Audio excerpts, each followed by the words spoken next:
तो यार वन पंच मैन का नया चैप्टर यानी चैप्टर 224 आ चुका है। और क्योंकि ये चैप्टर पिछले ही चैप्टर का सेकंड पार्ट है, इसलिए शायद मुझे बिल्कुल भी अच्छा नहीं लगा। क्योंकि यार पिछले 2 चैप्टर्स है हमें न्यू हीरोज के बारे में दिखाया जा रहा है फालतू का, उनके पावर्स, उनके एक्शन सीन्स और कैसे वो हावी हो रहे हैं हीरो एसोसिएशन पे, ये शो कराया जा रहा है। और वही चीज़ इस चैप्टर में शो करी गई है। लेकिन हाँ, एक इंटरेस्टिंग चीज़ ज़रूर हुई है, पिछले चैप्टरों में न्यू हीरोज जीतते ही जा रहे थे, फिर चाहे कैसा ही मॉन्स्टर आ जाए उनके सामने। लेकिन इस चैप्टर में कुछ न्यू हीरोज हारते हैं और बहुत बुरी तरीके से हारते हैं, वो भी सिर्फ एक डीमन लेवल मॉन्स्टर से 2 न्यू लीडर्स हार जाते हैं। अब एग्जैक्टली इस चैप्टर में क्या क्या होता है और कैसे पूरे के पूरे न्यू हीरोज के पीछे मेटल नाइट हो सकता है, ये सब कुछ जानेंगे इस चैप्टर में। So if you interested keep watching.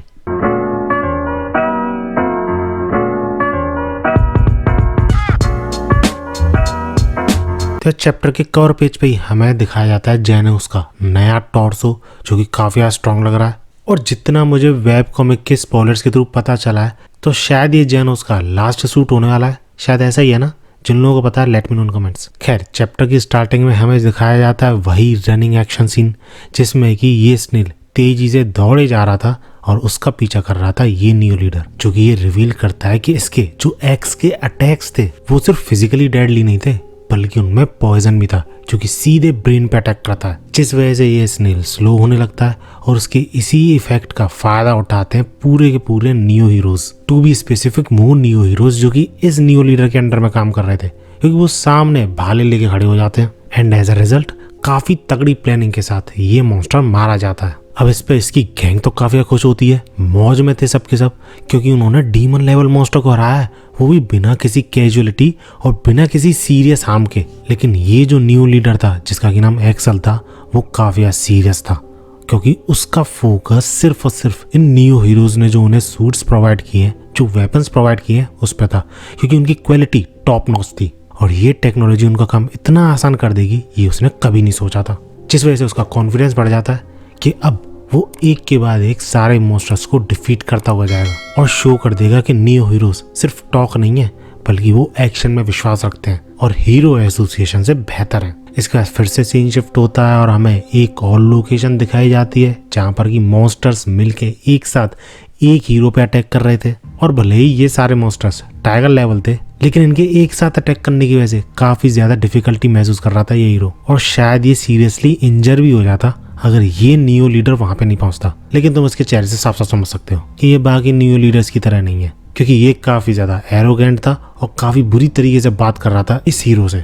क्योंकि तुम इसकी गैंग को देख के अंदाजा लगा सकते हो, पूरी की पूरी ठग्स की गैंग है, बस सूट इनके हाथ में लग गया है, पावरफुल सूट, जिस वजह से वो ऐसी हीरो एक्टिविटी कर पा रहे हैं और अपने क्रिमिनल रिकॉर्ड से खुल्लम खुल्ला बच पा रहे हैं। टू बी ऑनेस्ट, जिन्होंने भी न्यू हीरोज ज्वाइन करा है, किसी ना किसी मतलब की वजह से करा है। किसी को भी एज अ हीरो लोगों को सेव करने की नहीं पड़ी है। कोई शो ऑफ करना चाह रहा है, कोई आइडियल बनना चाह रहा है, कोई मारने के बहाने ढूंढना चाह रहा है, और कोई न्यू हीरोज पे जासूसी करना चाह रहा है। खैर, जब ये हीरो पीछे से आता है ये बोलते हुए कि थैंक्स फॉर द हेल्प, अब मैं भी तुम्हारी हेल्प करूंगा, we can do this together easily, तो ये बंदा पता है थैंक यू नहीं बोलता, बल्कि उससे ये बोलता है गेट लॉस्ट स्मॉल फ्राई, तेरा जो काम था वो हो चुका।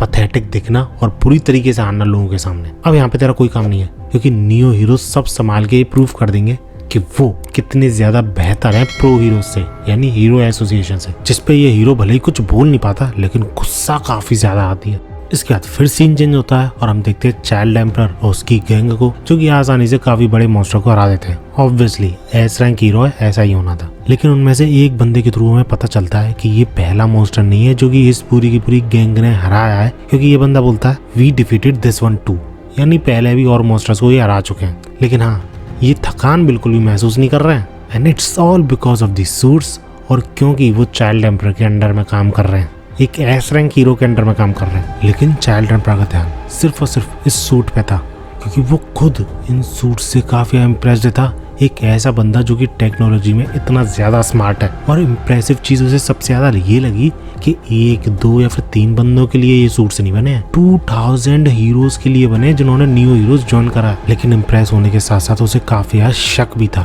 क्योंकि ये सूट कोई नॉर्मल आर्मर की तरह काम नहीं करते हैं, बल्कि सीधे यूजर की नर्वस सिस्टम से कनेक्ट होके और उसके साथ सिंक करके जो आर्टिफिशियल मसल्स हैं इस आर्मर में वो वर्क करती है जस्ट लाइक नेचुरल मसल्स, जिस वजह से तुम कह सकते हो सिर्फ इस सूट के पहनने से किसी भी यूजर की muscles, combat abilities, physical abilities सारी चीजें बढ़ जाती हैं। अब यहाँ तक तो सारी चीजें ठीक थी, लेकिन ऐसा ही कुछ चाइल्ड एम्परर ने बुफोय के डेवलपमेंट रूम में देखा था, जिस वजह से चाइल्ड एम्परर काफी कंफ्यूज था कि आखिर डॉक्टर बुफोय करना क्या चाहता है। क्योंकि इस पॉइंट ऑफ टाइम पे वो हीरो एसोसिएशन और न्यू हीरोज इन दोनों की मिलिट्री को कंट्रोल कर रहा है विद इस टेक्नोलॉजी। एंड हम सब जानते हैं इतनी पावर किसी के हाथ में होना नॉर्मल चीज तो नहीं है और ना ही सेफ है। इसके बाद फिर से सीन चेंज होता है, हमें दिखाया जाता है ये न्यू लीडर है जो कि आसानी से इस मॉन्स्टर को मार देता है। लेकिन ऐसा करके जिन हीरोज को वो बचाता है वो काफी सरप्राइज थे कि तुम ऐसे कैसे खुले घूम रहे हो, तुम पे तो बाउंटी है एक, तुम एक असैसिन हो। भले ही हम मॉन्स्टर को कैप्चर नहीं कर पाए लेकिन तुम्हें जरूर करेंगे।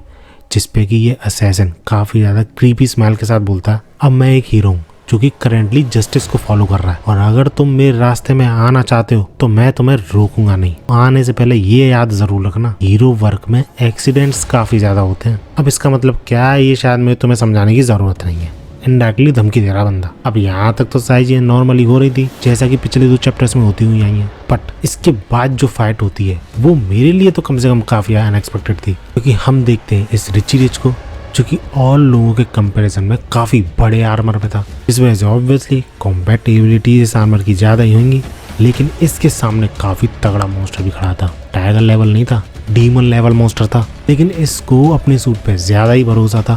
क्योंकि पता है ये क्या बोलता है, तो नॉर्मल सूट लोगों ने पहन रखे हैं, अगर वो एक नॉर्मल कार है तो मेरा सूट एक सुपर कार है। सुपर कार भी छोड़ो, एक स्पेस शटल है। और हो भी क्यों ना 200 बिलियन येन जो मैंने इसमें लगाए हैं। और ये चीज सुनने के बाद मैं काफी तगड़ी फाइट एक्सपेक्ट कर रहा था, लेकिन अगला ही पैनल हमें कुछ ऐसा शो कराया था। हाँ भाई कैसी लगी आगे स्वाद, जिसमें कि इसका सूट चिल्ला चिल्ला के बोल रहा था, ejection malfunction, serious damage sustained, please evacuate, microphone malfunction, unable to transmit voice. इस पे ये हीरो काफी कपकपाती आवाज में बोलता है, प्लीज हेल्प मी, जिसके जवाब में ये सूट बोलता है, अबे तू थोड़ा सा क्या। इस तरह इस हीरो का खात्मा होने वाला था बाय दिस मॉन्स्टर जिसका कि नाम मीट डम्पलिंग था। अगर तुम सोच रहे हो कि इसकी गैंग कहाँ गई, इतने टाइम से ये हेल्प चिल्ला रहा है, इसकी हेल्प क्यों नहीं कर रहे लोग। ये वो सारे हीरो सिर्फ खड़े होके देख रहे थे। पता है क्यों? क्योंकि इसने खुद ने बोला था जब तक मैं हेल्प ना मांगू मेरी हेल्प करने मत आना।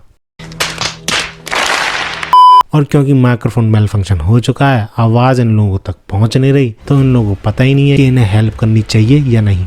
दूसरी तरफ हमें यहीं पर एक और न्यू लीडर दिखाया जाता है जो कि ऐसा पड़ा था, क्योंकि इसकी प्रेयर्स काम नहीं करी इस मॉन्स्टर पे। और क्योंकि न्यू लीडर्स तक ऐसे मॉन्स्टर्स को नहीं हरा पाए, तो इन लोगों का भी कॉन्फिडेंस डगमगाने लगता है, जिस वजह से वो इस लोकेशन से भागने का प्लान कर रहे थे इससे पहले कि वो मीट मॉन्स्टर इनके पीछे पड़ जाए। आफ्टर एट सीन चेंज होता है और हमें दिखाया था मेटल बैट जो कि इस मॉन्स्टर के चीथड़े उड़ा रहा था। एंड दैट्स हाउ ये चैप्टर खत्म हो जाता है। काफ़ी ज़्यादा बोरिंग लगा ये चैप्टर, थोड़ी बहुत इंटरेस्टिंग की चीज़ थी। एंड टू बी ऑनेस्ट अगला चैप्टर अच्छा नहीं आया, उसमें सेटामा नहीं दिखाया गया, उसकी एक्टिविटी कोई नहीं दिखाई गई, तो काफ़ी ज़्यादा दिमाग खराब हो जाएगा। क्योंकि जब तक सेटामा या फिर कोई और मेजर कैरेक्टर शो नहीं कराया जाता है वन पंच मैन मांगा में, जब तक मज़ा नहीं आता। चैनो से शो कर दो यार, किंग शो कर दो, उसी से थोड़ा बहुत इंटरेस्टिंग बन जाएगा चैप्टर। तुम अगले चैप्टर में क्या एक्सपेक्ट कर रहे हो मुझे कमेंट जरूर बताना। वीडियो अच्छी लगी तो लाइक करना, ऐसी वीडियोस के लिए मेरे चैनल को सब्सक्राइब कर लेना। मिलते हैं अगली वीडियो में।